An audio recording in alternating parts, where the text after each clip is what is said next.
राम राम। सुंदरकांड की ये पावन कथा अब दोहा 46 से आगे बढ़ती है।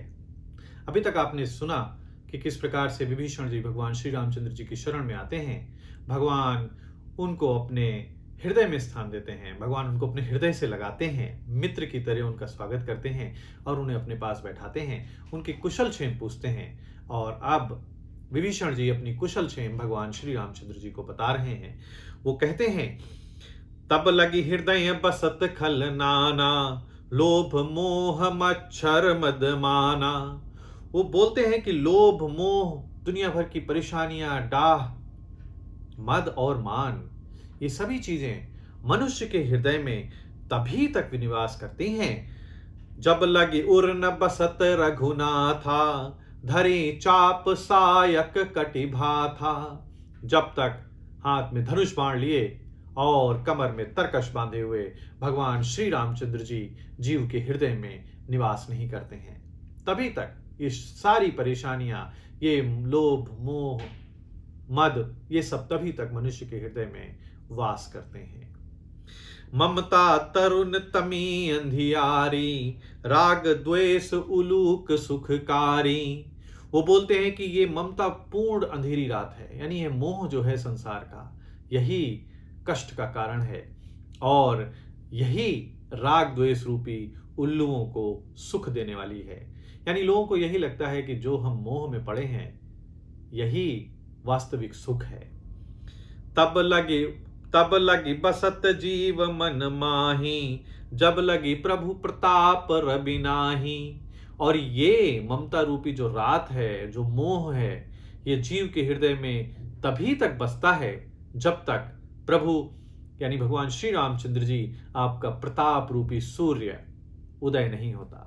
जिस प्रकार सूर्य उदय होता है तो समस्त अंधकार मिट जाते हैं, जब ज्ञान रूपी सूर्य उदय होता है तो अज्ञान रूपी अंधकार मिट जाता है।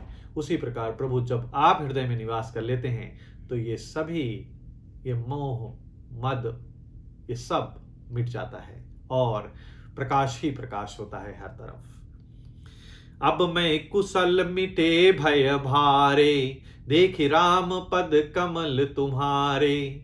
और वो बोलते हैं कि प्रभु आपके इन चरण कमलों के दर्शन करने से अब मैं पूर्ण रूप से कुशल से हूं और मेरे सारे भय मिट गए हैं। भगवान के दर्शन मात्र से, उनके चरण कमलों के दर्शन से विभीषण जी बोल रहे हैं कि मेरे सारे कष्ट अब दूर हो गए हैं। तुम कृपाल जा पर अनुकूला, ताहिन व्याप त्रिविध भवसूला।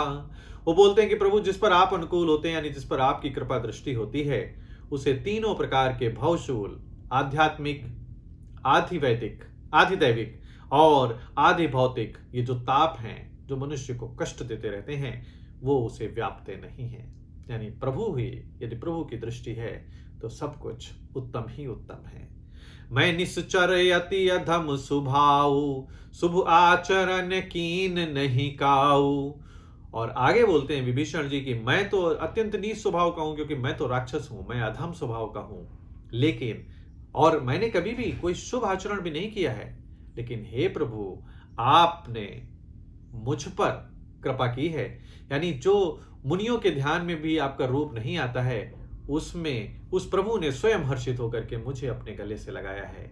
यानी इससे ज्यादा मेरा सौभाग्य और क्या हो सकता है कि जो भगवान श्री रामचंद्र जी ऋषि मुनियों को भी आसानी से प्राप्त नहीं होते, उन्होंने मुझे अपने हृदय से लगा लिया। अहो भाग्य मम अमित अति, राम कृपा सुख पुंज। देखऊं नयन बिरंच सेव्य, सेव्य जुगल पद कंज।